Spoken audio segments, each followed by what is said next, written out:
Welcome to the Cougarland podcast, and we are here with the Lehmans. We have Dina and Stefo. Well, Dina is now Dina Kim, and Stefo still has his last name, unless he married an Italian woman, then he would have to take her last name, right? Is that how it worked? No, the house was like that, right? They put the wife's last name, her initial name, and put that on the doorbell. Oh, is that what they did? Yeah, I remember saying two names. Yeah. Wow. So are we on, Lenny? Yeah, Len? We're on. Yeah. Okay, so we're calling you Len because I've always known you as Lenny. Lenny was, I watched a little bit too much, Laverne and Shirley or whatever that was, where Lenny and Squeaker there. I go, I don't identify with that character. So we're going to start with Len. We're going to reinvent this guy. Okay, so we'll call you Len, and I was just saying when we were offline that if I were to have walked by you, I would easily recognize you. You look very good, so whatever you're doing, keep doing it. Oil of Olay. Lots of carbs. Very good. Lots of carbs. Carbs are healthy. Lots of carbs. Well, congratulations, because you turned out pretty well. Same with you. You look the same too. You look the same. Right. And your sister. Your sister does too. She looks very much. You guys look. We've kept our look. There's some people you won't recognize. True. But when I was in the military and I talked about this story, like I was just talking to Kevin Merritt. I think you guys remember him. Kevin Merritt, yes, I do. So he went in the Air Force and I was in the Navy. We're both stationed on the West Coast. Well, we didn't know each other was there because we didn't have Facebook, and we were only about probably 45 minutes from each other. So we've assumed that we were at the same nightclubs at the same time, but, people walking in and out of the door or passing each other by a bar and not knowing it. So that's the weird stuff that happens. And you've probably been somewhere. Have you guys run into any other Cougars in your time since Vicenza? Like just at random? Randomly? Well, I can tell you a cool story. It wasn't so random because it was prearranged, but it's pretty cool. I don't know if you remember Candy Dean. Mm-hmm. I do. You do? Okay, so she lives in Korea, South Korea. She and her husband are stationed there. Mm-hmm. And my husband is Korean American. We went to Korea for his first time, my first time ever, in last October. Oh, wow. And I told her we were coming. We hadn't seen each other since Stefo's graduation, I think, in 87. So that's like, and we said, of all places to see somebody, it was South Korea. That is a place like, whoa. Right? I ran into one person, which was Richard Collins and his sister. They were a little older than me in San Francisco. I was in the Navy out, drinking, speaking Italian and Little Italy because I wasn't old enough to drink. So I used my Italian ignorance to not get carded. So I ran into them. I'm like, non parlo inglese, non so niente. Dammi una birra. Beer, please. It worked good, But what made you go into the Navy? Because I'd gotten so much mischief with the Army that I was, when you guys left, there's nothing to do. There's no real work for you except working as a lifeguard in the summer. You can't work as an Italian because you're not a local national. Mm-hmm. And I'm kind of stuck there. Didn't really have college plans yet. And they were always following me. They thought because some of my drinking buddies were people of, who knows, ill repute, but didn't really matter. Like they thought I was some devious narco guy, but I wasn't. At most, because I always love this thing. In California, weed is legal and I don't even smoke it, but I could walk down to the grocery store and buy a bushel of it. You know what I mean? And the cops would say, oh, what flavor is that? Over in Italy, it's the scarlet letter. It's a sinner.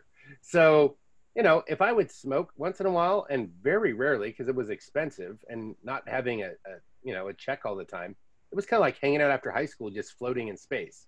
So I was possibly going to go take over the Rod and Gun Club Lake and work there. And that would have been good. And I would have been able to buy one of those gray market BMWs at the front of post and felt like a big shot. Because even if you worked at Burger King, you could make enough money to have a nice apartment and a BMW because the dollar was so strong. Yeah, so right. It wasn't really my goal to, work my way up to Burger King and then have a BMW. But I'd gotten enough mischief that they just basically chased me out of there. And I went to Canada, and then I went to, I was going, I wonder how much trouble I'm in, because I just left. I didn't even cooperate. I was like, screw you guys. So I left, and I was living there, and I go, am I in trouble? So I went to the recruiters, And I saw the Army. I'm like, I've had enough of you. I've been around you since I was 3. So then I go look in the other recruiter's office, and there's this big, fat kid that looks like Kent Dorfman from Animal House, Flounder. And there's a Marine yelling up, "Stand tall, boy! What'd I tell you?" And he's not even in the military yet. He's already like commanding him like a drill sergeant. And it's kind of funny. I'm like, wow, this guy's, screw this.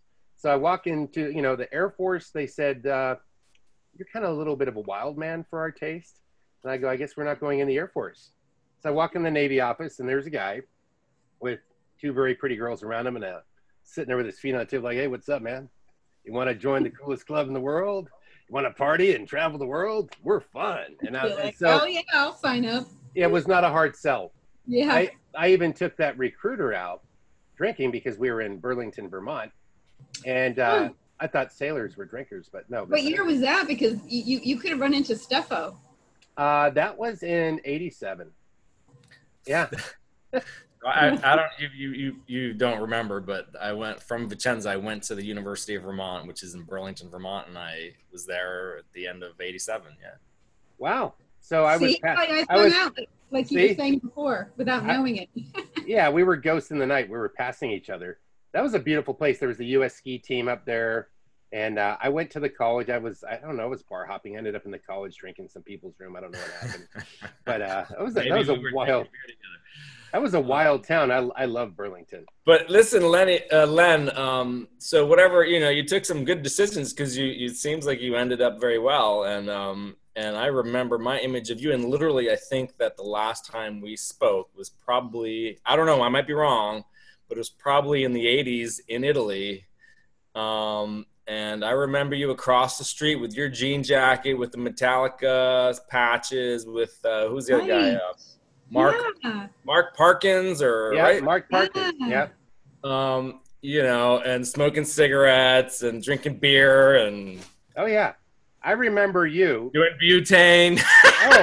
we had wonderful things. We had you in a Volkswagen van that this older guy that was dating a gal at our school, Rhonda, he was driving us around in his brothers and sisters' Volkswagen van, like a little camper van. And we were just chugging beers, jumping out, doing mischief. And you and I are chugging beers, and you're like, what am I doing with these crazy older kids? And they were running out, toilet papering some statue. And we're watching them with the door open right down by the carnival near the train station. And we're sitting in this thing drinking, like, oh, yeah, look at them go. And then they jump back in the van like they just committed some kind of prank week at college. So there's a lot of one-upmanship for mischief, that's for sure. Anyway, listen, I have, for the occasion, I bought a beer, and it's actually from Italy. And I'm having a few beers, and I will ask you if you recall. Actually, you know what? Let's ask Dina. Dina, what are the main beers of Italy? What were the most popular beers in Italy? Do you remember? If you tell me the names, I'll remember, but I won't be able to come up with them. No? They're like these very light ones, right? Yeah, they're light beers. They're probably lagers. You don't remember? All right. Me? You talking about Peroni and Moretti, the old man? That old man with the Peroni. Yeah.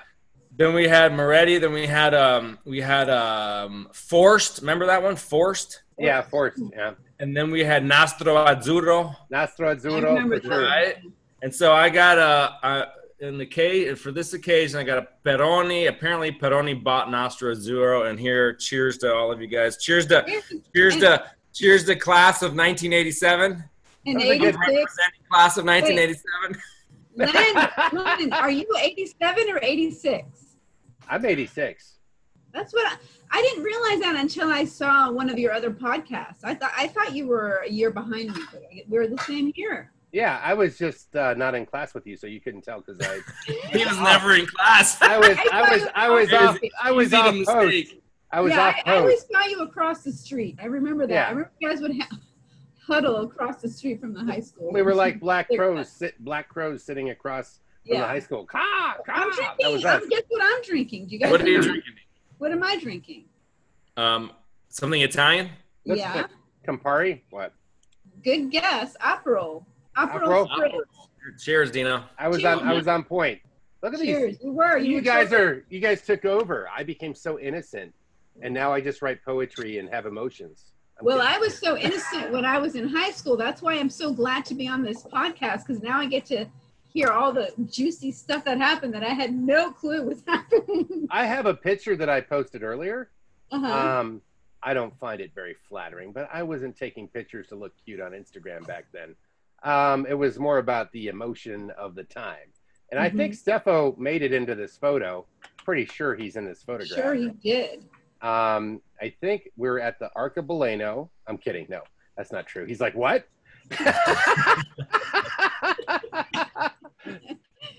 Here's Stefo right here on the right, I think. No, that's not him. No, I'm not on that picture. Oh, you're in the back. You're one of these heads back. The only person I recognized from that picture. Oh, there's you. No, that's Mark Parkinson. Is that Tracy Glenn? I don't know. I don't even know. This is Jonathan Goldstein right here. Isn't that Jonathan Goldstein? Could be. And this is Robert Utterbach right here. Oh, Utterbach. Yeah, that's not. I think that was before me. I don't know these people. Well, that's when you were still doing good in school and playing soccer and being the golden child. Right. And so you're playing soccer with your brother, actually, Sean, who is a very good soccer player, I remember. Oh, yeah. Well, who was your coach? Who was your soccer coach? Because your dad was Ritchie. my coach. Oh, Mr. Ritchie. Right, legendary Mr. Ritchie, of course. I think shout out to Ritchie. Shout out to Peter Ritchie. He was he was consistent. Mr. Ritchie coached soccer every year. He loved it. I think he had it every year. I don't think anyone else coached the soccer as long as I was there, from 72 to 87.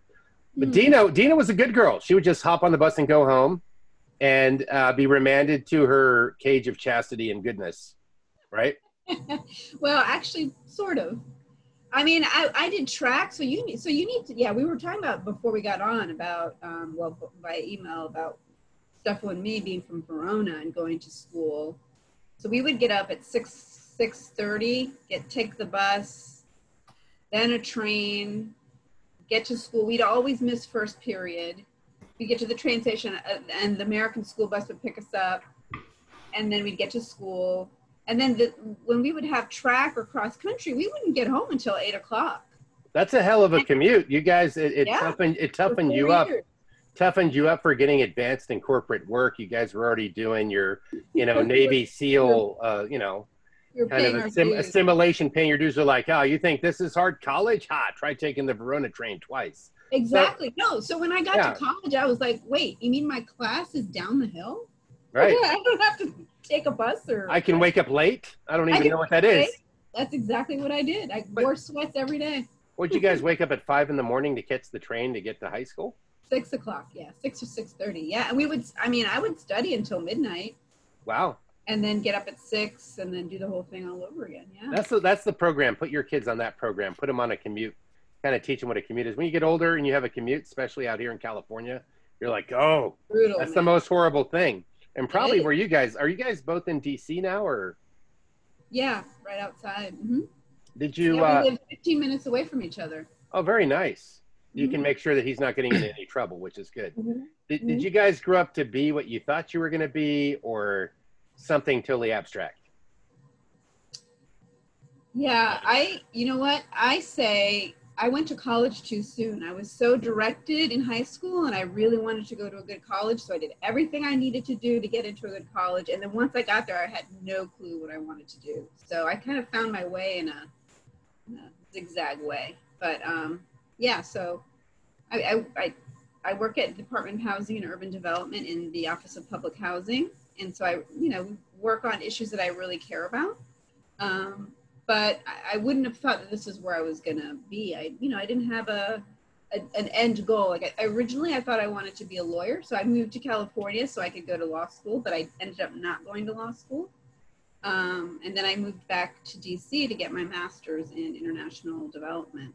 Well, that's cool. And what about you, Stefo? You look like you've traveled the world. He's a badass. Stefo's a badass. He's done a lot of cool stuff. No, but listen, before I start, I wanna just say how thankful and grateful I am for you coming. I guess you did, or your brother, or both of you came up with this idea to create this program, and I think it's just fantastic. So So congratulations. It's great. And it brings back memories. And before I came on, I was like, I have to review my yearbooks so I could just remember a lot of the stuff because, I wasn't like my sister who was a, bookworm and on the train. She was part of the group of students who would read and do her homework. I was part of what we called the DTV, and the shout out to my DTV people out there. And DTV, Dina, do you remember what the DTV stood for? No, I have no idea. I don't even think I knew back then. Well, it was the Drunken Terrorists of Verona. And so I'll have a shout out to my buddy Eric Silseth. Yeah. My buddy Eric Silseth and Mike Walton and Chuck Bryant and Brian Lodwig. Wow, man, we were crazy. So Lenny, if we have a scale, here's Dina being studious with, I don't know, like Lori Adams and all these other people. And you're sort of on this other side. I'm like closer to where you were. I thought you were, but you did know when to pull the balance back. Like if your alignment was pulling to the Ozzy Osbourne side. I mean, I did like I did the minimum possible to like get into college and sort of do what I want to do. And I don't want to deviate from your question. I mean, when I was, I don't know, I just wanted to have a good time. I wanted to meet women and drink and travel. And did I do that? Yeah. I mean, I guess I did that. And so now I'm, I live in Washington. I have 2 kids. The 2 kids, by the way, are not allowed anywhere near this computer now because I don't want them to hear anything because I was not what I want them to be, obviously. You can make them live with their aunt so they're safe. Anything could happen. Yeah, you could break into the DTV, could have a flashback and go full 100. We were crazy. The Verona kids were crazy. And Dina knows about some of it, I guess. But we used to, I don't want to get into this too much because who knows where this video is going. But we used to we skipped school and we went to Venice. I remember falling into like the Grand Canal and like being like coming back to high school, soaking wet. We had one day of the year, remember, Dina, where we brought bottles of, you didn't probably, but we brought bottles of alcohol one day a year. Yeah. And like, we brought like the, stuff that 16-year-olds would bring to school. And we just, one year we overdid it and got totally hammered and, got to school and everyone was super drunk. Remember that when people like vomited on their in their classrooms and in the principal's office, and we all got suspended. Oh my God, dude! It was like we used to bring, and then I'll end it here. But we used to bring because we were so bored during this Verona train trip. I mean, Len, it was 3 hours a day. You right? 3 hours a day. Restless kids. My sister would read and a few other people would read and do their homework. Me and Eric Silseth and Mike Walton and, Brian Lodwig and this guy named Chuck Bryant. We would just do crazy stuff. Like one day, it was always one day a year we would do something. And one day we would bring a screwdriver.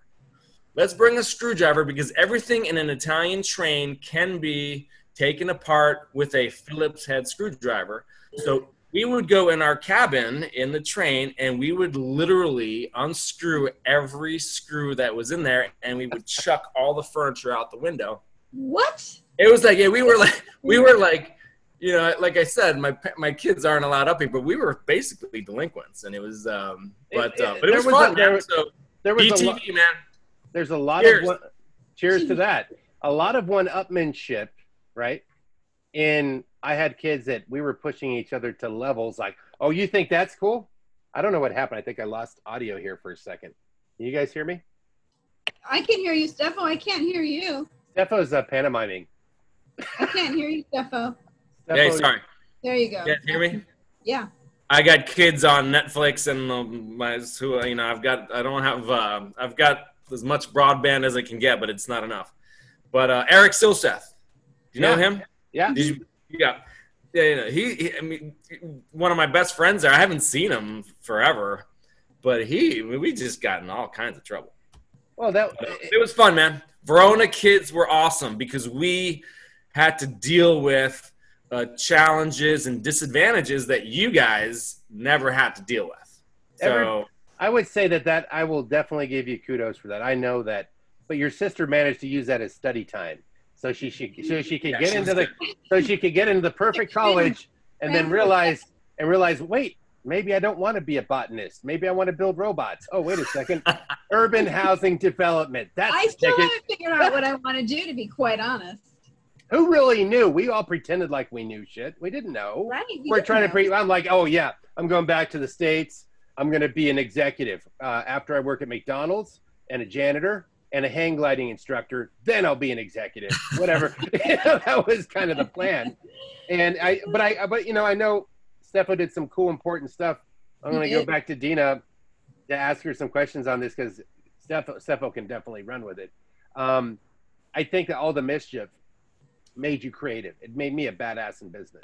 It made me do whatever I want to do, because I can overcome obstacles where people see a wall and I see a side door, where people see a limitation because they're taking on life in linear. If you take the rules, because when you're in high school, that is your operating system. Your computer, you're being put with Windows 1.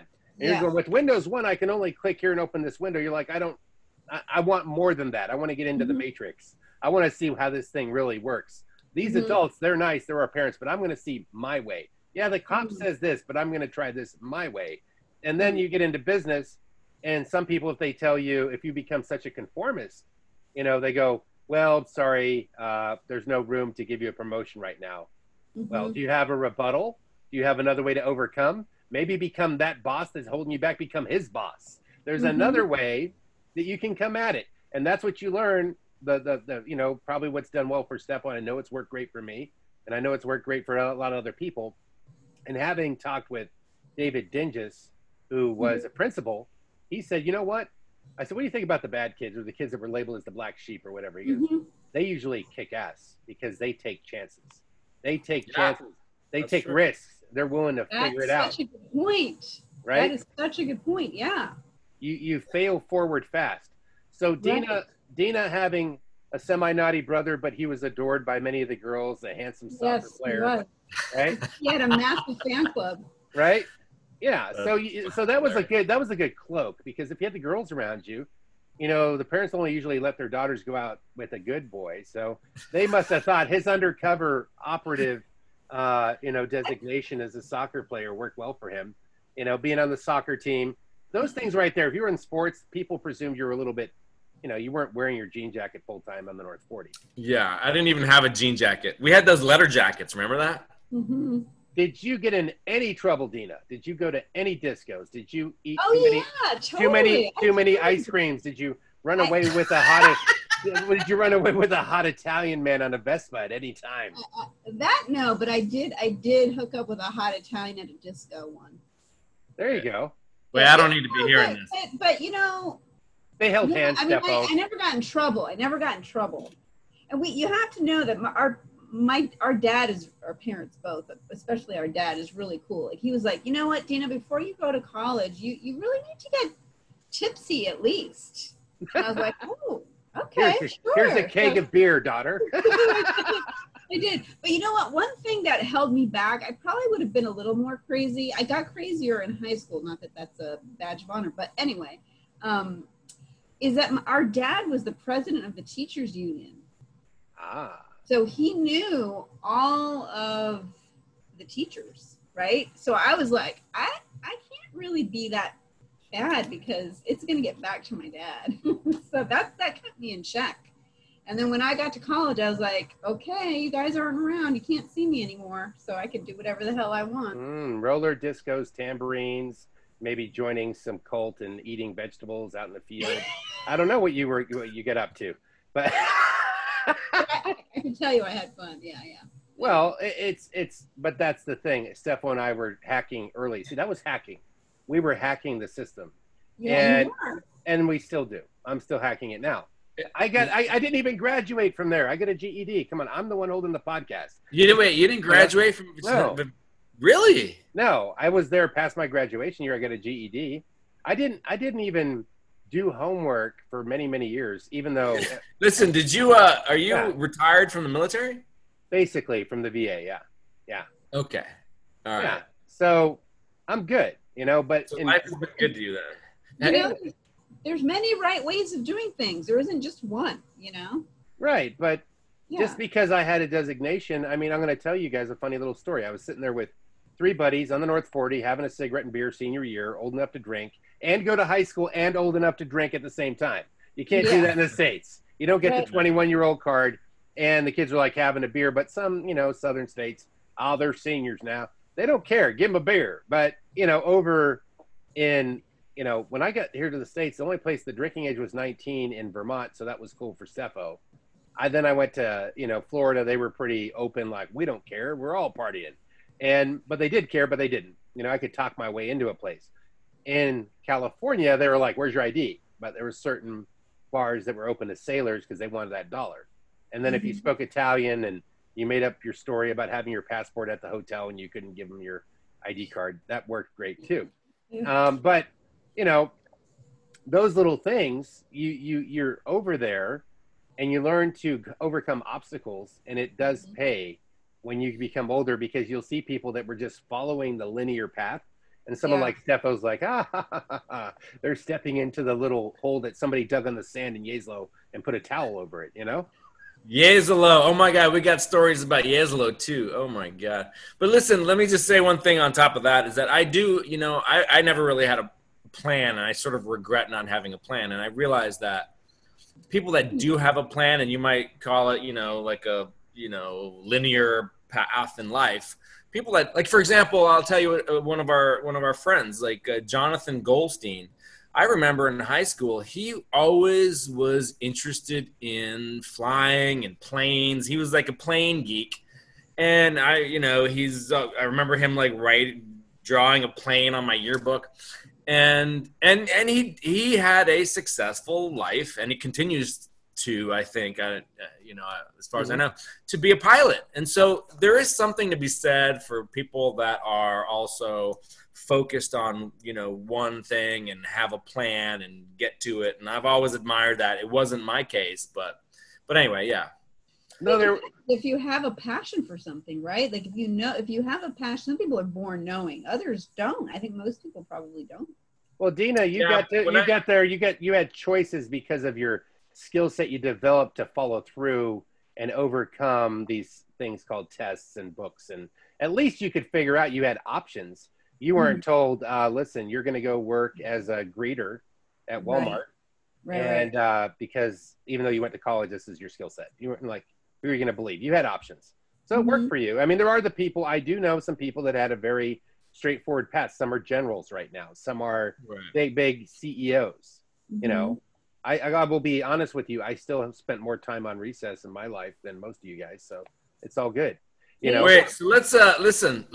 I want to know what the craziest thing that my sister did in high school was. There we go. Let's turn it up a notch here. One time in band camp. I don't care about careers and what life career choices we made. Dina, what is the craziest thing you've done in high school? In high school? If anything. I think probably getting drunk. That's probably it. What an innocent sister. What an innocent sister. I'm serious. Right? Lenny, is it like... I had no idea what was going on. I really didn't. What about like at the end of year, like the senior party, or you went, I probably drank a little here and there, but I didn't. Damn. Like I said, I was really concerned about getting in trouble. Okay. Now, Lenny, what about you? What about you, Lenny? Or Len, sorry. Anything naughty? I don't know So what was the craziest thing you did? Well, I'm going to bring the story up later, but I was with my friend and chucking, I wasn't doing it, but I was there part of throwing Caprisonis off the Leaning Tower of Pisa at some hippies. And one guy caught it in his face and it exploded. But that's very minimal. That's a very, like, an hors d'oeuvre. That's a Costco sampler of a story. But I'm just saying, I'm taking you down the road here, right?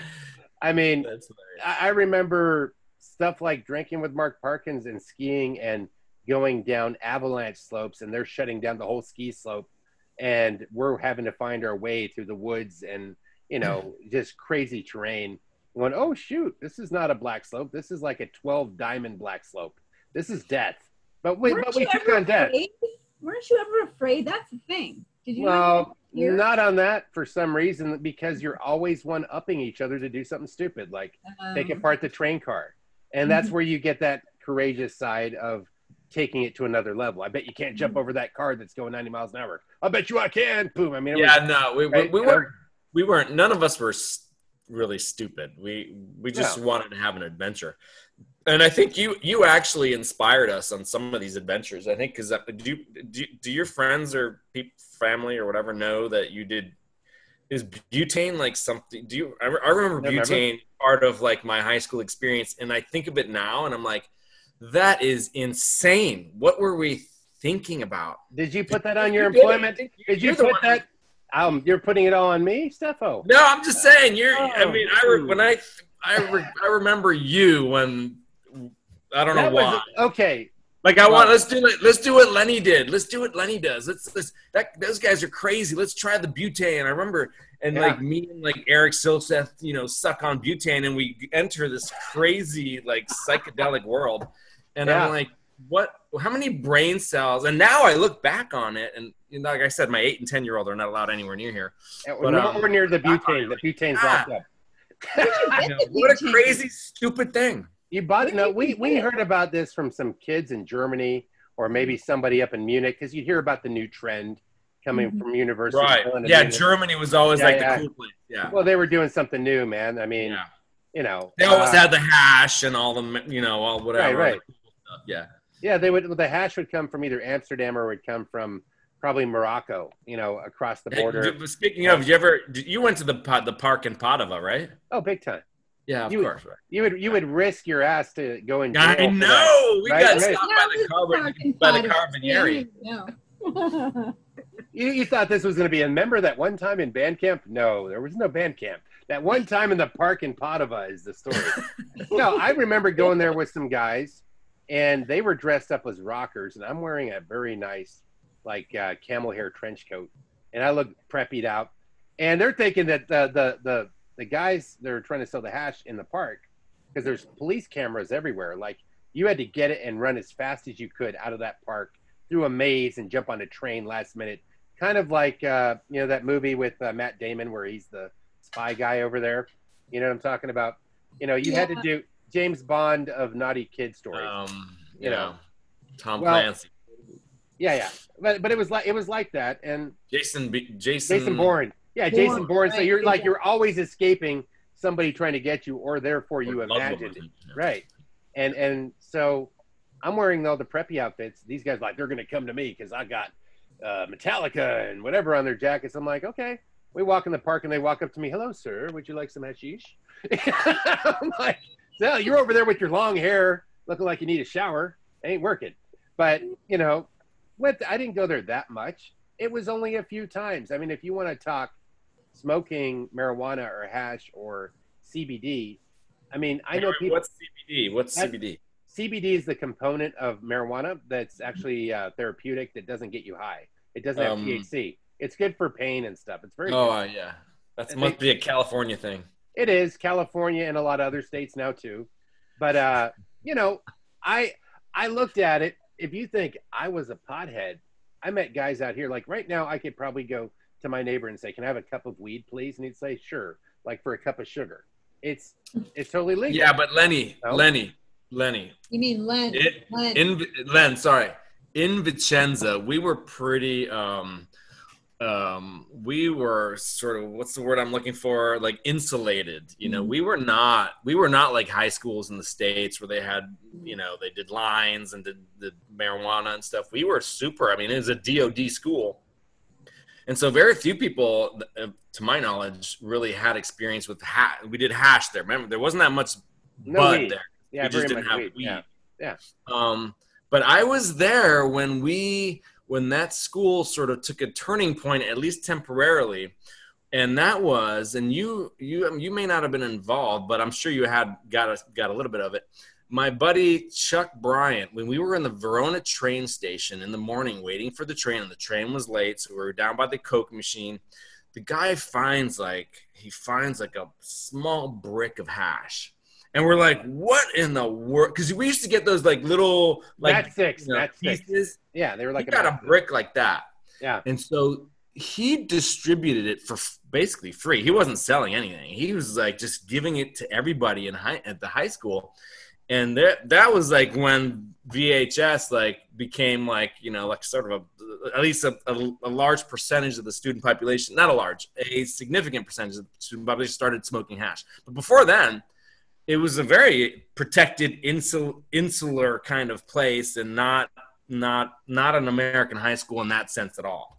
Oh, it was like the town of Footloose. You can't dance here; it's illegal. But it was kind of that way, right? And the ones that wanted to experiment had to go to Padova and had to have like special, But Chuck found this thing that really was actually pretty fun, and we would like put a little. Did you ever do that? Take a needle and stick a little piece of hash on the needle and then burn it and like go like that. Yeah, of course. You're over here. Your sister's like, oh my gosh. No, and that's part of the. I'm watching your face. That's the fun part. This is kind of like the Tom Green show. That's your friend in the window back there. I'm loving discovering what happened that I had no clue about. Absolutely no clue. No, but I know what you're talking about with the pin, or you put it under the cup and then you let it smoke up, and then or like the Coke can. You know the Coke can, and that's like everyone's Coke can. Yeah. Well, I mean, I look back at how many times, and my point was, I know people out here that smoke more than we did our whole high school career in a day, but because it was taboo and because it was forbidden, it was more of a rush. It's probably like drinking beer in Dubai or something like that, or Saudi Arabia. Not Dubai. Dubai, I think they drink beer in Dubai. But they might have bars. It's Saudi Arabia. Drinking beer in Saudi Arabia or Somalia. Yeah. There you go. Somewhere where it's very forbidden, right? Yeah, right. Then it's like you can get your head chopped off for it. But yeah, that's kind of how it works. No, but that's the thing. And your sister's like, you guys, oh my goodness. I'm surprised you guys survived, man. I'm surprised. Listen, Dina, you did it. You were a model student, and I still remember seeing you in your bedroom, like, reading your books and doing your homework while I was goofing off doing something else. And you did well, man. So you should be proud of yourself. Yeah, no doubt. Well, where were you guys from originally before there, or were you born? Dude, we were born in Vicenza. Born in Vicenza. I thought so. Yeah, we were born there, but we lived in Verona, so we went to elementary school in Verona. Right, and check this out. Check this out. Oh yeah. Da-na-na. Nice. That's I used to be a big Verona fan. I still am. That's Verona, and it's still in my heart. It's actually another team called Chievo Verona. But I don't know, why did I bring that up? I just saw it in the back, and I'm like, that's related to Verona, the team, the soccer team. Yeah. Sorry. It's funny, but going on the tangent of the wild stuff, like me not trying to pretend to be so innocent, because I really don't care. I have nothing to lose. I can't get fired from retirement. but my point is this, is like, one of my favorite podcasts is a guy that just says it how it is. He's not pretending to be someone who he's not. Right. And he just lays it all out there, where some people, I'd never say that. And I'd have the perfect Facebook profile and pretend that, we're always happy. I only put the happy pictures up. I don't show the picture 5 minutes later. What the hell? You didn't bring the gas coupons? We're stuck here in Padova. Whatever. We don't put that picture up. Gas coupons. Oh my God, that's right. Right. Our parents used to get those. So were you guys there the whole time, or did you go back to the States after you were born? Oh, yeah, we would go back in the summers. We would go. No, but you lived consistently. We lived our whole 18 years. 18 years. Whoa. Yeah. You guys are worse than me. I was only there for but Lenny, it got so bad. I mean, not bad, but when I was in seventh grade, like, I was an American. We were born Americans, but we had never lived in the U.S. And all the kids in Vicenza and Verona Elementary School, they had all lived in the U.S. And I sort of felt like an outsider, because I was an American, but had never lived in America. I get that feeling. I decided, you know what, Dad, I need to go live in the States. And so he sent me to his girl. To his what? Can't hear you, Steph. Yeah. What happened to his voice? I think it's his bandwidth. Could be. And but are you there? No, he can't hear you. Freeze frame. I'll keep telling the story until. Oh wait, yeah. So I don't know. Can you hear me now? Yeah. Yeah, we have bandwidth issues. But anyway, so I went to Manhattan for 6 months. Oops, let me turn this off. Yikes, sorry. This is I went to Manhattan for 6 months to live in the U.S. so I could come back and be like, yeah, I have also lived in America. Right. You know? I had the same feeling as you. We moved to Europe when I was 3 years old. We lived in, I was born in Manchester, New Hampshire. And my dad was from New England, near that area. And my mom's father said, hey, you know what? Get a job with the government. My dad had a great job. He had a very high-level job, like your dad, actually. A high admin. He was in charge. He was in charge of all the schools of New England, the sports administrator. So kind of like your dad's job, but like for sports, for multiple sports. Yeah. But cheers to Mr. Dempsey. Coach D. No, Coach D, man. I loved Coach D. Coach D. Cheers to Coach D. The thing was is that he wanted to play ball. He loved the game. He was not an administrator. He wanted to be on the field. So some people will take that corporate route, even though they might, like, yeah, I managed the so-and-so soccer team, but didn't you want to be down there being a special team coach or being a trainer, being involved in the process? And I think that was more his love. So I would say the man definitely got to do what that's a success story. He did what he loved. Yeah. Not everybody can say that. No. You do what you love. And that's like, wow, I get to wear sweats and coach teams and go on trips and win and put, he was a strategist. He studied. He always had a twinkle in his eye, your dad. Always. He always had a smile on his face. Well, so like you went all around, you guys have gone all around the world since, or were you mainly in the States? I traveled a lot. I know that Stefo probably has. Yeah, I traveled. I've been to all over. I spent 7 years in like war zones. Yeah. Like Angola and Djibouti. Nigeria. I was in Guatemala. I was in Bosnia, and then I was just like, I need to settle down. So I went to grad school, and then went to Brazil and met this Mexican. Well, I was surrounded by these beautiful Brazilian women, and I fell in love with a Mexican of all people. I love it. So I ended up like marrying a Mexican woman, and we're married and we got 2 kids and we're doing well. We live in Alexandria, and so yeah, I've traveled and it's been great and whatever. Yeah, that's pretty cool. He's being very modest, Len. I know he's playing it down. I'm not showing off. I'm not showing off either. I'm not doing any wheelies on my bicycle with no hands drinking a beer on the podcast. But Dina is probably like, I'm a billionaire and I'll just let you idiots talk. I wish I was. Wouldn't that be ironically? That would be funny. Yeah. But you know what, Lenny, I have to say, man, I sort of overlook, and high school has been such a long time ago but I have so many fond memories. Probably some of the fondest memories of my life were in high school, I have to say. And for you to have the initiative to do this and to allow every one of the people that you've spoken to and all the graduates of our proud and august institution of Vicenza High, I mean, you bring back memories that are great. And so I really do want to thank you again for coming up with this excellent initiative. True. And I remember Teddy Spittle a long time ago came up with the website. That was awesome. Yeah. Love it.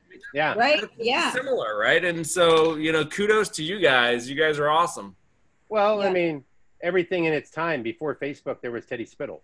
And he had that's where you could find out because everybody left and you didn't have their phone number and they might have moved back to the States and they were with their parents. And you remember how when you first got back to the States, you would change phone numbers all the time? Okay, I'm moving out of this apartment, new phone number. Yeah, right. Like it was tied to the damn house, right? Yeah. Or you'd have to pay extra to have it for you. We're old, man. We are old. Well, I mean, I honestly, and this is going to sound maybe melodramatic, but I remember thinking I would never, ever see the people that I went to high school with or know what happened to them. Yeah. And now, because of Facebook, somebody convinced me to join over 10 years ago now. And I found everybody, and I feel so happy that I know where everybody is. Most people are. It just brings me so much happiness. So listen, hey, Len, do me a favor, man. Since I'm not really on Facebook, and I fucking hate Facebook. It's hate book. The algorithm is mostly hateful and divide and conquer book. I fucking hate. I'm like, why doesn't everyone just mind their own business? I'll mind my business. You mind your business. But anyway, I don't want to be the ornery old man. But since I don't do Facebook, let me just like do a shout out while we still have some time. All right. Please do. Let me grab a beverage. Michelle Mobley was my girlfriend. The Goldstein brothers, Marka Dickey, Mike Jeffries, Tracy Galindo, Lisa Rolick was awesome. Jenny Rokas. Dina, you remember these guys? Yeah, they're all on Facebook. Right? Alan McIntyre, the Brown sisters, Sam Adams, of course. Love the guy. Peter Ritchie, Tom Stevens. I can go on forever. Sean Stanton, Trista Langer, who was a buddy of mine, Wanda Franklin, Jose Rosa. I wrote these things down when I was before this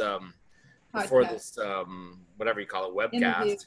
But then like Eric, the DTV, the ones that I spent my time with on the train, Eric Silseth and Mike Walton and Brian Lodwig. And I think Chuck Brian's around here, Stefo. Brian Lodwig. Yeah, I know. I actually had I don't know, like I'm going to say 5 years ago, I met him for drinks after work. It was great. He's doing great. He's a fantastic guy, really nice. But I haven't seen him since. Mm-hmm. But I haven't been in touch with so many people from high school, I have to say. We saw Sam in San Francisco a couple of years ago. But we see Teddy from time to time. Yeah, Teddy. I don't really see him that often. What a nice guy Teddy is. Teddy is so nice. Oh, my God. So Stefo, you work at SeaWorld now? You work at SeaWorld, dolphin trainer? No, right now I've been working I work for the military industrial complex, which is not far from where we went to high school, right? I mean, it's part of the same thing. And I work for private companies that like help develop training programs for the military based on the experience that I had with the UN in all of these conflict zones where I used to live. So they wanted to know how do we communicate more effectively with foreign audiences when we go to places like Afghanistan and Iraq and wherever. And so I helped to develop these training programs in a place called Fort Meade, which is about 30 minutes northeast of Washington D.C. It's near Baltimore. So I lived the Washington D.C. life. I don't particularly like Washington D.C. I think it's not a great place. I like a little bit of chaos in my life, and D.C. does not. Everyone looks the same. Everyone dresses the same. Everyone acts the same. It's fucking boring, really. I used to love living in Manhattan when I worked at the UN. Manhattan is the place to be, really. But D.C. kind of sucks, dude. But I'm here. I have a happy life. I mean, my family's great, and I have like 2.2 cars and a white picket fence and stuff. You know what I mean? And for you, you're like, but I'm the guy from Verona, and I don't know what I'm doing here, but I'm here. And that's exactly right. That's exactly right, man. This podcast is making me remember who you are at your core. Right. But you're wearing the costume of the grown-up. And that's what we are. We're wearing these costumes as grown-ups. Look at me. Len Dempsey, business manager. Bullshit. But you get my point. I'm going back to the core because, listen, man, I think of us like computers. That was our operating system. We had the best programming. Why are you good at going to conflicts all over the world? Because you're a quick study at multicultural adaptation, man. Just like me. Yeah. Because when I was in the Navy, if we'd be in Hong Kong, even if I didn't speak Chinese, everyone's like, Len, where do we go? Because I had this way of walking off a ship and like greeting the people. Show me what's good in your town. Oh, it's a pleasure. Thank you. That's very good. Yes. I did that all the time. I know exactly what you do. By the way, how's your Italian? It's really good. Yeah. Parliamo un po' di italiano. Solamente italiano, così gli altri non capiscono niente, ma sta bene. Se non parli italiano non puoi usare questo podcast. Ma Eleni, tu avevi amici italiani o no? Avevi amici italiani? Perché io abitavo fuori dal base con un amico da quando ero piccolo, si chiama Paolo Serafini. E tu hai occasioni di parlare l'italiano a San Francisco o no? Non lo parli mai? No, lo parlo, faccio anche podcast in italiano con combattatori professionisti d'Italia di UFC MMA. No, sul serio? Vuoi vedere? You guys want to see? We'll put it on the podcast. Let me see if I can find it. I have to look. Cool. So for those that didn't understand, I have actually podcasted with some of the biggest people in the fighting sport in Italy. in Italian. And let me tell you how confused That's they were. incredible. Because you walk in, they're like, "What's up, dude?" Yeah, man. And they're like, "Oh, this California guy. Do you speak Italian?" And I'm like, "See." And then they get confused. I'll find a video of it somewhere. But I mean, the whole production is very professional. Like the backdrop that you've done is so amazing. Well, I've played my time in social media because I like it. It's like you can have your own TV station. So like you used to have to go to Hollywood and wait for the Hollywood mafia to tell you were good enough to be on TV. Right. So getting on TV was a destination, but when YouTube came out, it leveled the playing field. Everybody can have a channel, right? That's a really good point. Mm-hmm. So that's what I experienced. I've done television stuff. I've worked with some famous people here and there, but it's not really what my true profession was. I just had a camera and ability to film and edit, and it took me places. So that was more of an adventure, Mm-hmm. But I'm going to show you this just for fun. If I can get this stupid channel up here. Okay, Sean, stop talking, Sean. Sean popped up. Okay, so this right here. Hey, Sean, is that your brother, Sean? Yeah. Hey, Sean, cheers, man. He's not here, but we're going to go look. So this is my other thing. I work with Habib Nurmagomedov, if you know who he is. Yeah, that's the Chechnyan dude. Dagestani. Oh, sorry. That's okay. But like here, I did a podcast with some Italians. This Italian kid, he's from Vicenza, and he came. Shut up, guy. Sorry, not you. This guy on the commercial. So here I am with some Italians after his fight. Incredible. Wow. What kind of a fight is this? Not boxing, is it? Mixed martial arts. MMA. Yeah, it's where they beat the crap out of each other. I could never watch that. Yeah, it's like tough. It's tough to watch. But that's the kind of crap. This is my channel. I do all this stuff. So this one's already big. Cool. So me jumping over to do the podcast with you guys, this one I have 23,000 subscribers. This one gets a lot of international viewing, right? Global view. But the one that I'm doing this is just a hobby too, because it's a long story. I won't go into all of that, but I've been around the fighting world since the beginning, the UFC. And so I've had a gym. I've owned a gym with Chuck Liddell at one time. Wow. And I was around it. I've been around the peak because these athletes are more approachable than let's say going to the Dallas Cowboys and saying, "Can I train with you guys on the field?" They're like, "Get the hell out of here. It's locked. It's closed."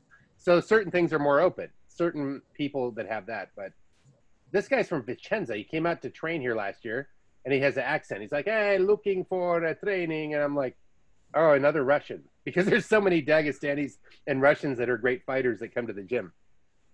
And this guy was like, "No, Italian." I go, I didn't tell him yet. I go, "Ma tu da dove sei?" And he's like, "Vicenza, Asiago." I go, "Vicenza." Okay, I start talking. He's like, "Oh!" So now I'm Zio Leo. I'm his uncle now because I'm his uncle, his American uncle. Oh my God, because yeah, what is he, like 23? 22, yeah. So Uncle Len, and he was sending me Asiago cheese by the brick, and I made a funny joke about that. When you run into pretentious Americans that never really lived there but only traveled there for like a week or two, and they're talking like they're the world experts, and they're like, it made me laugh hearing one of the podcasts I did. I'm like, "And we went to Asiago and we ate the cheese right off the wheel." I mean, I'm just saying, like, and then the gondolier only charged us $500 to ride around the sewage water in the canals. And I'm like, but wait, hold on. Len, let me ask you something. Do you eat, do you cook Italian food, or do you eat Italian food, or? I still cook it, yeah. I mean, I got to moderate my carbs, but what do you like to cook that's Italian, like a nice? Penne bolognese. I like bolognese. Oh, really? Okay. Yeah. Okay. I mean, there's some stuff that's more tricky that I bet you go to some classmates' house and they're badass little chefs, especially like Hank Draculich, who is a chef. He'd probably make something. Yeah. Is he really? Is Hank a chef? Yeah. Wow. Where's he working? He's in LA at this place called La Brea Bakery. It's now there's special, like, right now he's in the baking side of things, like specialist artesian breads and stuff. And Bart is like working for like Hopkins University, Johns Hopkins in Bologna or something? Yeah. Wow, that's impressive. Who have you guys not been in touch with that are trying to find that you'd like to reconnect with? That's the question I got. Eric Silseth is someone who, I just rode the train with for many years, and I love him. He's great. He's a great guy. In fact, he's the one who made me aware of your program.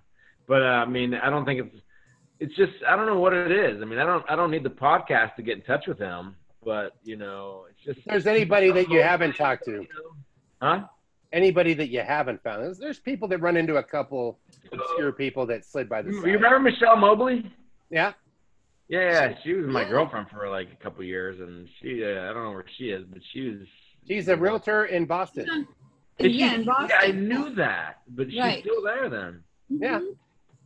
What about Mike Jeffries? She just had a grandchild. Oh, yeah, okay. Yeah. Early. She has 3. What about Mike Jeffries? Anyone remember Mike Jeffries? I remember the name. The name is very familiar. I've seen him on here, Mike Jeffries. All right, Marka Dickey. His dad was the general. Yeah, I talked to Marka to come on. He's living in Sardinia. He's still a golfing instructor? Yeah, like a golf. I wonder how a golf gangster, rolling up in like Liechtenstein and all the. Yeah, Monaco, remember he lived in Liechtenstein. Yeah. He was like, dude, he was instructing all these women that were married to rich guys. Yeah. And like I hung out with him in Manhattan for a couple days. And dude, they were like whining and dining him, and they brought us on a helicopter ride of Manhattan. Dude, he was smiling. Yeah, he was suave, right? Like a character right out of a movie. He's cool as shit. I love that guy. I haven't seen him forever though. So he's in Sardinia, as far as I know, doing property management. He was manager of some big fancy golf courses at some like 6-star hotels. Yeah. Like, Liechtenstein level, not like, the Sheraton. No, we're talking about hotels that if you go on to hotel.com, they won't come up because they cost $15,000 a day. I got to get in touch with him, man. I think I have his email. I got him. I got him. I'll put you in touch with him. I'll get his number. Alan McIntyre. Remember him? Yeah. He's still around. He's on Facebook. I don't know exactly where he's at. See, I'm not on Facebook, man. I'll just pop up every month. You can find them on Facebook, though, Steph. If you are from time to time. But if he's not looking at Facebook, he's not thinking of them all the time. It's in our subconscious memory. That's what it is, right? Yeah. And then we're in our now life, and we're like, got to get through now. Yeah. And then you have people that you talk to. I got this checklist. I got to check all the boxes. I got all these things to do. Yeah. So like that. You want to get back to your past, and like, I don't want to go back to my past. This past, is an acid trip, but Dina wouldn't know what that is. You're right. In modern millennial terminology, it's an ayahuasca ceremony where you get to go back and revisit and do some incantations of bringing the past back and relive it. It's what it is. It's hot tub time machine, basically. Of either you're on a ski slope up in the Dolomites, or you're in Venice with your friends, or you're in the cab playing quarters, or you're at a party in Villaggio, or you're on the train, with a bottle of wine and 50 lira, and Dina, the sweetness over here, the good lady. I'm sorry, we were like, me and Steph were building you up to be like Mount Chastity over here. It's awesome. You're like, my kids were through osmosis. I didn't even have, they just were born. But you guys were there like me, though. That's what I'm learning. You guys were there. Yeah. I was there from age 5 to 19, and you were there from age 0 to 18. Yeah. Yep. And I had the same feeling like you're talking about, because Italy was our home, but it wasn't permanent. And we had a house in Manchester, New Hampshire that my dad bought, and he sold it while we lived there, because managing your property from Italy is a pain in the ass. People would tear it up, not send you the rent check. So you sell the house, right? So we sold, that was our house. So I was coming back to the States, much like both of you, like, where is our home? Where is, like, maybe you had some relatives that were in the States that had a house there, but you're like, where am I? And since then, a Rolling Stone gathers no moss. We've all bounced around the world, and I've moved 49 times in my life. Wow. No, you have not, dude. I have. 49 times? That's crazy. 49. That's once every year, dude. Yeah, but sometimes like 3 times in a year. Stuff like that. Yeah. That's crazy. Okay. So if you look at that. I think it makes us adaptable, don't you? Like, I mean, even though I didn't have that same angst that my brother had, that he felt he had to go back to the States when he was in 7th grade. I mean, I always felt part kind of Italian and part American. So when I'm there, when I'm in Italy, I'm an American. When I'm here, now I'm an American, but I'm also an Italian, you know? Yeah. So it's this duality I feel like that we have that makes us Your more parents flexible. Italian? Were your parents Italian? No, our mom is Spanish and our dad is originally German. So they're both immigrants. They're both immigrants, yeah. My mom was German and my dad was American Irish, so yeah. Dude, I never met your mom. Why did I? Should I have met your mom? I never met her either. Well, and maybe she was a substitute teacher, but Sean was probably not pulling a bunch of ragers at the house. Not like older brother Len. Sean was like sticking to the jock lane. He did a great job, and he parted very little. He stayed within the lines to get to where he was going. He's done well with what he was doing. Me, I wanted to destroy it. I wanted to explode it, and I wanted to enjoy it. Much like Stefo. But Stefo wanted to do it and then jump on, put a soccer player uniform. Oh, we need him on the team. Be nice to him. Whatever your out was, I love it. But like I said, this stuff does pay dividends in your adult life. But, I've been like, I spent a lot of time in business and sales and all kinds of stuff. And people are like, don't talk about your past, man. You're going to focus on the future. You're going to be successful, all this brain talk. Well, let me tell you, they don't have our past. Right. I don't know if you ran into the same experience I did when you tell someone a story about Italy. And they're like, you're full of shit. Because you're like 19, 20, 18. They're like, yeah, we were in Canton, Ohio, and Billy had a truck. And one time we drove out to the park and we played Frisbee. You're like, well, we're at this disco in Marostica, right? And all these models came in, and we're like smoking hash in this van, and there's GIs, and they're like, wait a second, no, you're full. That ain't true. You never did that, because I showed up to the Navy already having traveled the world, and this is these guys' first time out, maybe traveling the world on a ship. Yeah. And they're like, man, I don't believe you. I'm like, listen, bro, I didn't grow up in Arkansas with a skateboard. I friggin' lived. I get to run away from my house. The parents didn't mind it. It was such a safe environment. Now it's different. Now it's more. Little did they know that you were doing butane. Now, butane. Butane was great. Whippets. Whippets. That's basically what it was. It was passed from another school. In Vermont, nitrous oxide, right? Yeah. Yeah, but we were, dude, butane. Now butane is actual like flammable gasoline. That's true. It's like aerosol gasoline, dude. Really. Hey. That's how you refill lighters, and we're like literally like breathing that in until we pass out, and then we just come to, and we're like in another world. It's crazy. Anything to escape boredom at all costs. I think that's what it was. I don't know if you've ever, were drinking on top of the teen club and watching the cops go by, standing on the roof. I did that. There's things that there's things that you might not have tried. Yeah, no. You guys probably did not go to a lot of school dances unless you were staying at a friend's house. Yeah, we did. I did like the teen club lock-in and the dances. Oh, the lock-in, what was that dance that we had? What's that woman's name dance? What was that? The Stacey Hawkins or some shit? Sadie Hawkins dance. Sadie Hawkins, that's right. Remember that? Sadie Hawkins. Does anyone know who Sadie Hawkins is? I have no idea. I don't know. All I know is she asked boys to dance. That's all I know. Oh. Right, but I do know this. Stefo probably had a nice line. He's like, sorry, not today, maybe next time. I was almost there, but yeah, maybe. Stefo had it made. You know what? I will admit it. I had some really beautiful girlfriends. So shout out to Keiko Ratcliffe, who's doing her own thing right now. And but Michelle Mobley, and those are the only two. But they were hot. Well, here you are. You're married. Is that bad? Should I not say that? No, that's good. I love see, not every podcast is the same. With me, there's no format. You can screw it up. I'm telling stories on myself, man. I mean, I don't care. This is the way the podcast should be, but I will talk to people off camera like, oh, you don't know. Well, there's stuff I'm like, as long as we're not throwing anyone else under the bus. Remember Billy set his hair on fire and he woke up and he was in a nudist colony and they were hitting him with wiffle ball bats. I mean, yeah, maybe that would make it on the podcast. There was no Billy that did that, But it's pretty great. Dina, what about your boyfriends?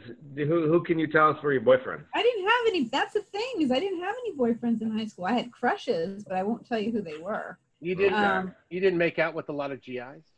No.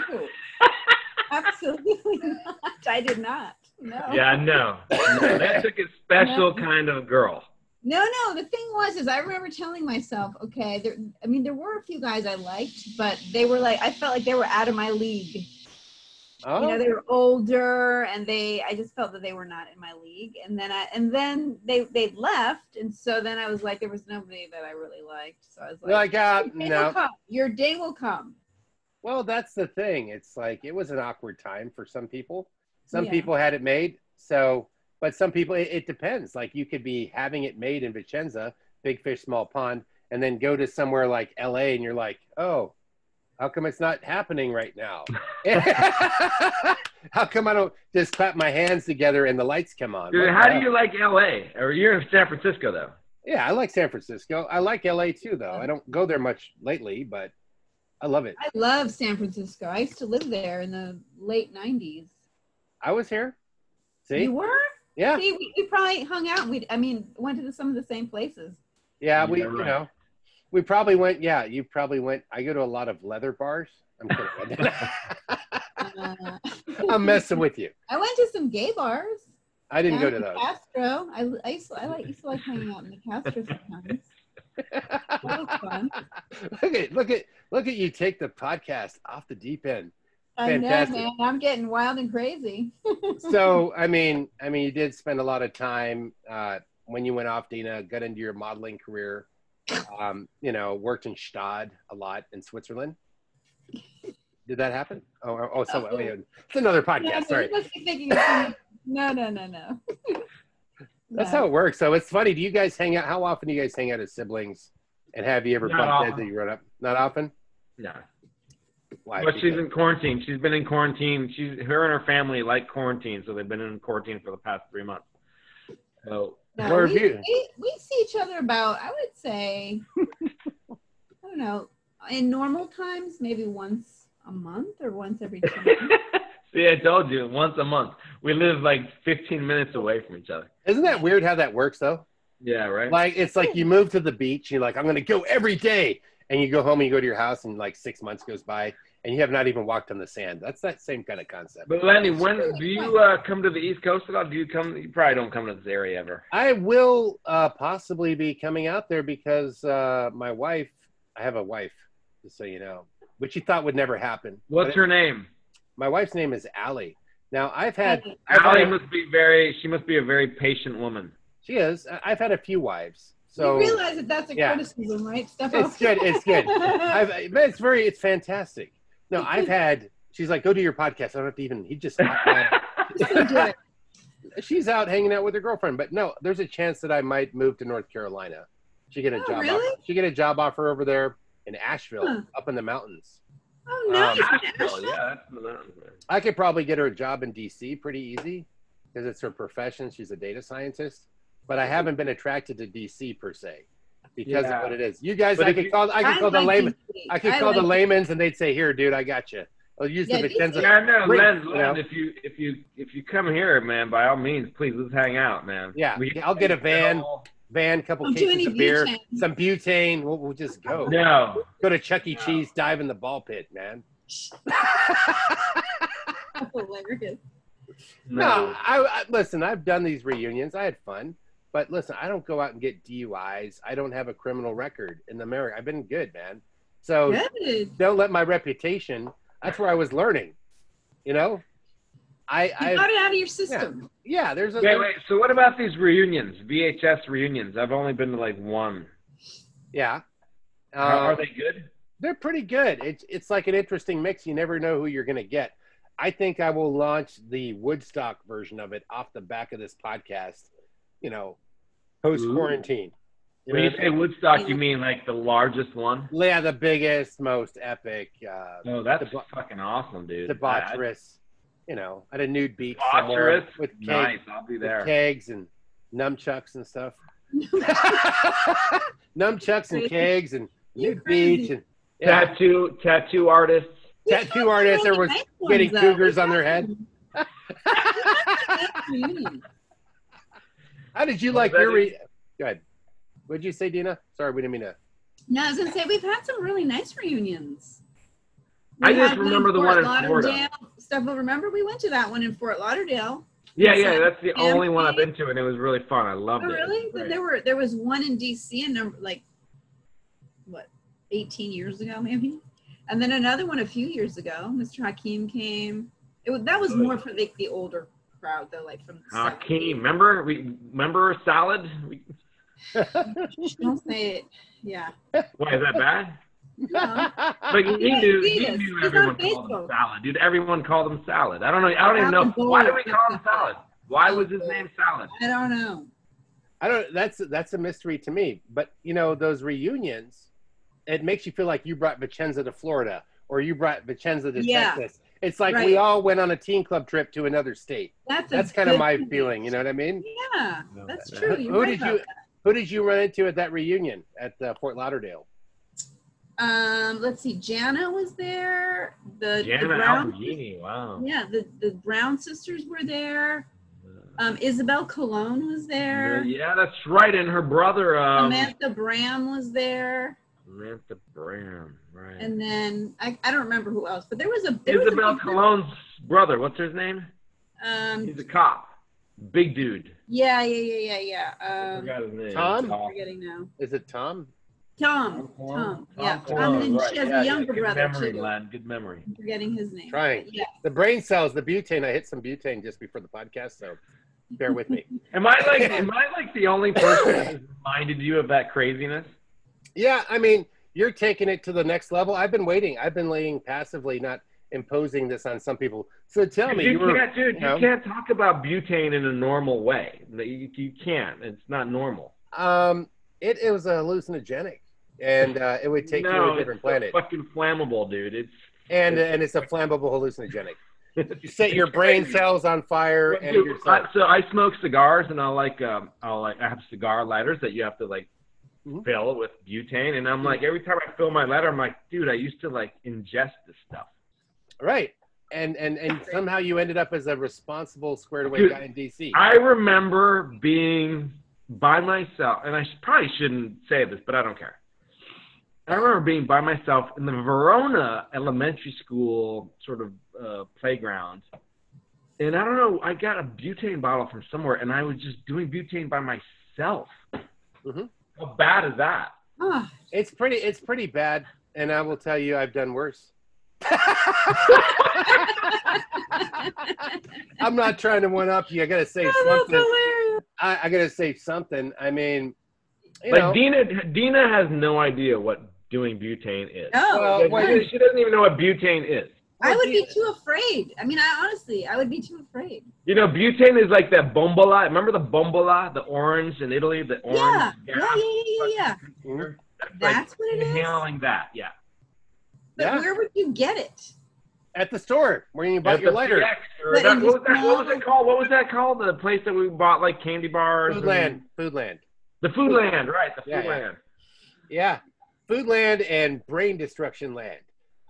You know, you could get a case of beer of Heineken for $6 there if you knew the right. Oh my God, I love Heineken. Remember Heineken? Oh my God. And then in the food mall. No, not the food mall. What was that place in the corner? The cafeteria. The cafeteria where we had the pitchers. Where the pizza place. Yeah, but after the cafeteria, they turned it into this more one level up, I don't know, eatery. I forget what it was. Was that a cafeteria where we got the pizzas and then you had the jukebox? That place, they just turned that part. So you walked in and you used to go in that line. You'd get the milkshake. Yeah. You get a milkshake where you get that slow serve thing. Silver machine. And then you either ordered a burger or some mashed potatoes. Dude, you would spend hours there, bro. You were there half the day. I was. Yeah. I would go there for lunch and have beer during class. When I was a senior, it was great. And play quarters all day. And what did quarters? We would play quarters all the time there. Yeah. What did your parents say? Did they not care? You couldn't say much to me because I would just go vanish. I wouldn't show up to a scolding or a talking to because I'd be too busy partying to show up to one. If you want to know the truth, the algorithm kept me from getting stuck at the red light. So here we are today, all grown up. And none of that hurt me career-wise. Nothing. It didn't hurt either one of you either. Well, Dina, It hurt you a little You gotta bit. get this reputation. I mean, Dina's first, after leaving school, she saw her first rated R movie. That is so funny. There's some comedy movie, The Virgin Connie Swain. What is it, like the guy Dan Aykroyd? It was he's a cop. He's like, we must protect the Virgin Connie Swain. Anyways, we're treating Dina like this. Yes. She has kids now. She's like, I'm gonna go party tonight. You and Stefo have pushed me to another level. But Stefo's ready to get out of the house. He's tired of being stuck in the quarantine zone. Am I right? Yeah, dude, I go to work every day. Yeah? You go to work every day now. Virginia is becoming like Florida. Like, people are just going out. Bars are full. At least in Old Town Alexandria, where I live, and restaurants are full. And it's ridiculous. I go to work every day. So there's gonna be a lot of spikes going on in Virginia, I anticipate. Just taking your shot. What are you afraid of? You're going to get hit by a car, eaten by a shark? You should take some butane and you'll be immune. Yeah, butane. It was the butane. It'll burn it all up. Inhale the butane, and then there's no more problems. There is no coronavirus that can survive butane. So is your work, like, are they making you guys work remote, or are you guys? Yeah, I work remote, but now I'm going in, like, whatever. I'm working remote. 100% remote. Yeah, you look at the statistics. I'm not going to go too deep into that, but I was just curious. Yeah, remote work is the future. I think that's going to change a lot of people's jobs where they work. Like, I live in Silicon Valley. How many people are going to commute to Twitter? Nobody. Nobody ever again. Right? Ever. Yeah. Ever. There's not going to be any social interaction ever again. Except this. Except this, right? I'm gonna open up a bar called the VHS High School Reunion, and it's just gonna be open on the East Coast all the time. And then everyone's gonna want to go back and get the knowledge. It's like a very rare, special martial arts school, but you learn how to party and be a human. Like, do shots of amaretto and sambuca. And you teach people how to party. You have to teach people how to party. Yeah, and talk to each other and communicate. Because that's one thing, in Italy, you had your rap. You could tell your story. You could open people up. You could meet strangers and enchant them. And then, Stefo took that to work. Dina did too. When she was dating that Swiss ski baron for a long time. Was it Klaus? No. You're so funny. I like to take her way out. They're just like, what is this crap? But I like making this senseless, fun podcast to talk about the truth. So where do you find people to, like, interview? I mean, is it all Facebook related, or? It's all Facebook. I just slam it to him. I found Marka on LinkedIn. He's kind of semi-hiding. Yeah. Did you look for Marka Dickey? Yeah, I know how to skip trace people pretty good if I want to find them. Yeah, right. It's easy now, yeah. Yeah, it's easy. You could there's ways to do it. But there's people, like, you find them and you see who's interested. There's a couple people like, it's not for me. And I'm like, you're not cooler than the Cougars. What the hell, dude? Yeah, up. Why would they ever do that? Why would you think you're cooler than the coolest thing that ever happened? Maybe they feel like they don't have much to say, or that they're not, Well, I'll be real. Some people probably going through a divorce, lost their job. The bad time. There's a lot of shit that happens because we're grown up. So it's, when is it your day in the barrel? Are we calling you for a podcast and you just lost your house and found out your wife was sleeping with all the tennis instructors? Maybe you don't want to be on the podcast that day. The golf instructors. But there's some people that kind of think they're so cool. I'm like, no, you're not. You're never going to be cooler than Vicenza. It doesn't go up from there. Hey, everybody is the same. We're all the same. Is better than anyone else. You can have a job. You can be well-to-do. You can be successful. You can have a high rank. But at the end of the day, you are who you are. I'm not trying to devalue. We all go to the bathroom the same. Right. And we're all going to die. So we're all the same. Nobody is better than anyone else. And that's what I feel. I mean, there's some people that have accomplished great things. But then if you're somebody who didn't, and you look at their allocates, then you kind of feel like, oh, I never did anything. And people get, like Stefo talks about. I talk about the truth. Facebook is like a Sears catalog. You can stage that thing so you look like, we're so awesome. But I always joke about it, and I said it in other casts, like, someone takes the perfect picture, we're at a winery. My wife Right, just got a boob right. job. We look beautiful, you know. And the next thing you know, they're in the car, they're in the Volvo driving home, going, "You asshole!" And you know, they're driving home, Yeah. fighting. You never take care of the kids. I'm leaving you. But they look really good on Facebook. Mhm. And listen, the higher the accomplishment you have, knowing I've done some things in my life, the more pressure and the more stress and the more accountability. So don't be envious of the guy. Heavy is the crown for the king that bears it. You know what I mean? Mhm, You want to like, oh, I wish I was that guy. He's the CEO. I'm like, I don't want to be in charge of 9,000 helicopters. Right. Do that, you know? I just want to like be able to go home and Quality of turn on life. Netflix, right? So that's the end. Are you guys retiring soon or almost retired or? I could retire in about 4 years, 4.5 years. Really? Yeah. I mean, Wow. yeah, I could. Yeah. And then Dina is planning on going to Michigan to retire. Ann Arbor, Michigan. That's where my husband is from. Right on. It's a great lefty town. You guys would appreciate this. They have, I think the college, is it the college students? Once a year they run around, they run through campus naked. I think it's they're smoking weed at the same time. This sounds like old school. It's To like the quad, to the like old gymnasium. school, right? With Yeah. Oh, yeah, totally. Well, I mean, Exactly your like that. brother does that on a random day. It's like, He well, does. why move to Michigan? Where would you live if you weren't in Washington, Stefo? Where would I live? By the way, I haven't smoked pot since my University of Vermont days. But I know you haven't. Yeah. I would live in Spain probably. Yeah, Me too. Me Yeah. too. Where in Vale, Spain? vale. Vale. DC, where in Spain? Joder. I've been there. I've been there twice in the last 2 years. My wife wants to move there. We want to go. Yeah, to, really? Yeah, you know, Canary Islands, Santa Cruz de Canaria. Why would you go to the Canary Island? Beautiful, but it's out in the middle of nowhere. Well, I just loved it, man. I don't know. Like, we like to swim. I mean, yeah, you could go. I like Barcelona. I like Seville. You know, I went to Portugal. I go, no, I like Spain more. You know, I went back and forth. I drove from, we were over in Portugal and then we drove up to Seville. And then we went and we checked that out. And that was kind of like a Verona of Spain. That's what it made me think of. Yeah, Seville's beautiful, isn't it? And then there's another town I went to, Girona, that's outside Girona. Girona. Yeah. So I picked up Catalan instantly. For I just you. walk in there and It's like Northern Italian. very much. My wife's like, how do you know this? She was studying Spanish and it was a whole different dialect. I'm like, because they're talking like Italian people. Yeah. And I knew. That's where our mom is from, Len. Yeah? She's from Barcelona, so she speaks Catalan, yeah. I like So, Len, you're going to go to Spain, or is that just an idea? No, that's the truth. Yeah. I want to go to Spain, too.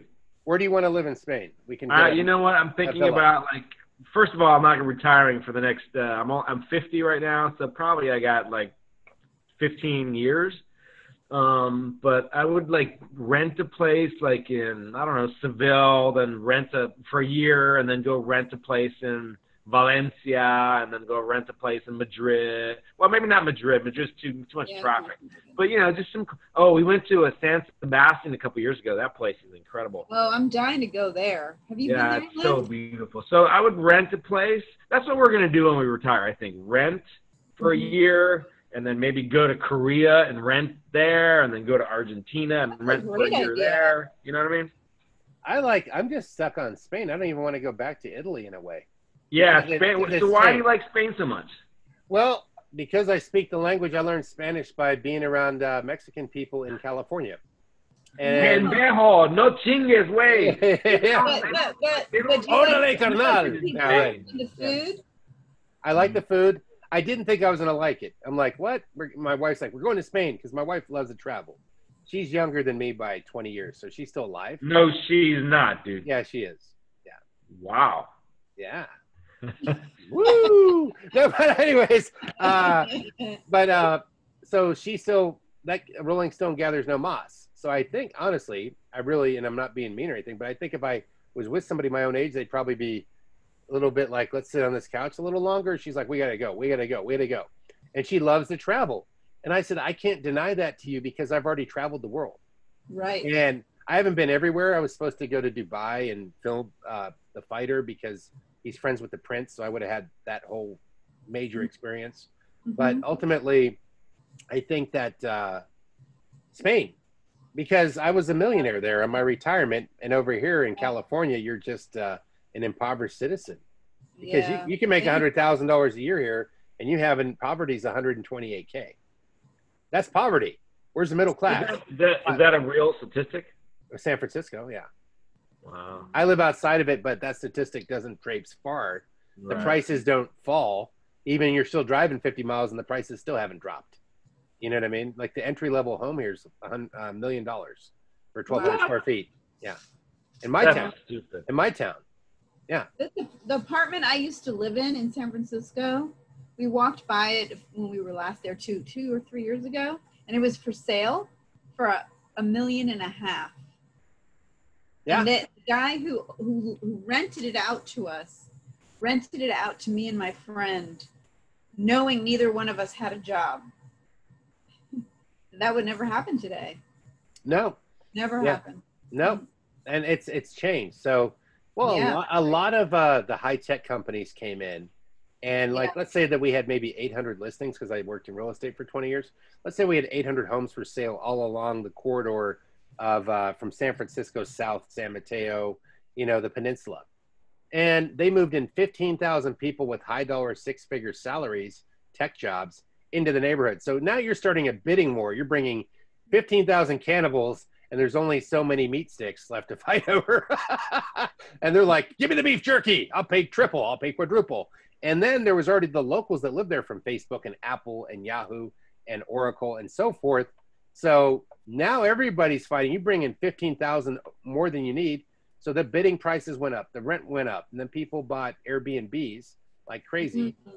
And they're like, oh, I'll rent this house. Normally it's 2,500, but on Airbnb, I'll pull down 10 grand. So I bet a lot of those people, I bet the market falls down and they lose their ass because they're sitting on these houses that were leveraged based on the fast rental, because we're not importing anybody from China and India right now or other countries or Germany or anywhere. We're not flying into Silicon Valley. The hub is slowed way the hell down. Right. You know what I mean? And people aren't even going to their offices. So now what, right? You're kind of stuck with that situation. Yeah. So well, what about the commercial real estate too? That's going to be a big problem. Brick and mortar is suffering a lot, and I predict it will suffer more. Unless you have a gym, roller disco, you'll be okay. No, but the gyms have been getting shut down. Or a bar. A bar is cool. You get to sell an environment and experience. But yeah, I see what you're saying, where the socialization, where people hanging out is kind of falling off. And it's a weird time, but people are also in their phones. They're like they're in the friggin' Matrix, like Matrix number 2. They're in that pod. They're like, talking to you, yeah. And it's how it is. Stefo just wants to get back to disco dancing and soccer and butane, maybe a little bit of butane. He wants to be able to. My life is dedicated to my family, really, the kids, the girls. His kids are really good chess players. He taught them how to play chess. Yeah. And really good chess players. They're smart as hell, his 2 girls. Yeah, he would be what I would call football. He plays the easy-going guy, but he's got, he's very chess playing. He's strategic. Yeah, no, that's it. So, my life basically revolves around the family, and we still do a fair amount of traveling. But yeah, no, it's been, I just, going down memory lane and having you, inviting us down memory lane has just been fantastic. And it's just been a pleasure talking to you as well. You look great. Same with you. Keep doing whatever you're doing. You do, Len. I appreciate it. You look great too. I mean, I haven't seen you in like 3 months. You look fantastic. Your sister looks the same as she did in high school. Right? Not true. The lighting, my dear. A lot of guys still asking her out to the prom. It confuses her husband and her kids, but I did get Lenny, do you have any kids? Yeah, I have a daughter. 16. Oh, yeah? Okay. Yeah. How old is she? 16. Oh, she's a year older than mine. Yeah, they grow up very fast. They do. They really What's do. What's her name? Callie, like California. Callie. Yeah. Like what? Like California. Is she crazy What's her like actual you were? name? No. Squared away. Huh? Her name is the way you are? What is her name? Callie. Oh, that's her actual name? Like, how do you spell it? Cali. Oh, Cali. Like California, literally? Yeah. Interesting. Yeah, I love this place a lot at one time. It's changed a lot. California, if you really want to know how it is, listen to all the Eagles songs. How a guy thinks he's got it figured out, then he gets screwed up. Like Life in the Fast Lane, or, you know, It's Going to Be a Heartache Tonight. You listen to all those songs, they're like rap music back in the day, but of rock music and telling a story. It's poetic, but it's true. Because there's a lot of people come here to be movie stars or to become the uber successful techie or, you know, a great level of something, accomplish something. That's the ambition. There's a lot of hype it up out here. But then, and we realize it. I don't mind. I love going to Spain. It's just everybody's on the same level. We're not comparing BMWs. We're not comparing jewelry. We're not. Hey, so don't you get tired of that in California? Everyone like competing and comparing and trying to talk about one up each other, but like comparing BMWs and comparing homes, and everyone's trying to, you know, everyone's got plastic surgery because they want to get a role, and it's just like to me it's just like a lot of competition, a lot of like superficial relationships. Yeah. You know, I went to sort of deviating a little bit. We went to California about 3 years ago. I think it was 3 years ago. We went to Northern California to a place called Arcata, a little bit north of Arcata, and we went to the Redwood Forests. I know where it is. Which were just like enchanting. And I remember my wife walking through one of these redwood forests, and she was just broke down and started crying because she was like literally magical. And yeah, so highly recommend the redwood forest if anyone hasn't been. It's just so beautiful. But you know, San Francisco obviously very beautiful. LA, I've been there. But yeah, California, I don't know if it's really I don't know well enough to be honest. I love the state and the nature and the weather and the beauty. Yeah. But then when you mix a bunch of people that don't all get along in the same place, and then you up the ante and you keep raising the price, and every year you have to bag one more deal to stay here. You watch the prices. My friend's house just to give you an example, real estate's the greatest way to illustrate it. You get his house in 1992 for 120, it's worth $2.3 million right now. Wow. And it's not that pretty. And I could buy that same house in North Carolina for $200,000. Right. Kind of like DC. Because it's the same thing. DC's the same thing. There's a lot of gentrification. Yeah. That really, we had a lot of that because of the tech companies, which I see in DC. So, you know, as much as what you said about California does play in DC, but its own version. There is I have to be the more executive, the more Washington, you know. Yeah. Those two places, any power hub, New York in some places, you know, but I think that'll all change because, hey, what are you going to gentrify when you don't have a hub to do it around? You know these condos that you guys see off by the road, the 3-story ones, and they all look the same, and you see them pop up in other cities and towns? You know what I'm talking about, like these planned housing. Prefab, right? Yeah, like prefab verticals, right? You see them everywhere. You might even have one, but they have them everywhere, and they put the new granite counters and all this, and they're popping up near the new fancy restaurant area, the new walking, the Whole Foods, whatever, right? You see these things pop up. They're out here. They're in every state. That's the gentrification unit, right? That's coming out. Its rent was $1,500. Now it's going to be $5,000 because this one has marble, and you live next to Whole Foods. So, because we're moving more tech people. Now, screw that. We can have tech people in Montana. That's right. You know what I mean? Tech people in Kansas. I mean, the remote thing kills that model when you talked about industrial real estate or whatever. Like, I don't have to go through, like, okay, Google from where I live, they have a bus. They had a bus. They'd have the cafeteria. It's like a cult. You go in there. Oh, you're one of us. You're a Googler. Hey, you get to drink the Kool-Aid from Mr. Koresh or whatever. Anyway, so they go in there that we have a French chef. We have a masseuse. We have daycare. Yeah. We put you on this first-class air-conditioned bus with Wi-Fi.